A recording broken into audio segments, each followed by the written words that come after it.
আমার হুসাইন শহীদ হয়ে গেছে কারবালার ময়দানে, আমি যাইতেছি। আমার হুসাইন ডাক দিছে নানাজি কইয়া, আমি রওজায় থাকতে পারি নাই রে, আমি হুসাইনের দেখার জন্য নবীজি রওজা থেকে উঠা গেছি। আলেমরা শট। ইবনে আব্বাস বলে আমি স্বপ্নের মধ্যে দেখেছিলাম আমার রাসূল ডাক দে বলে, মক্কা মদিনার মানুষেরা রে আর ঘুমাস না, আর তোরা ঘরের মধ্যে থাকিস না। আমি নবী রওজায় ঘুমাইতে পারি নাই, কান্না সহ্য করতে পারি নাই।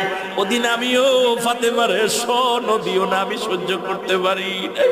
আমার হুসাইন যখন ডাক দিয়েছিল না নাজিয়া মুহাম্মাদ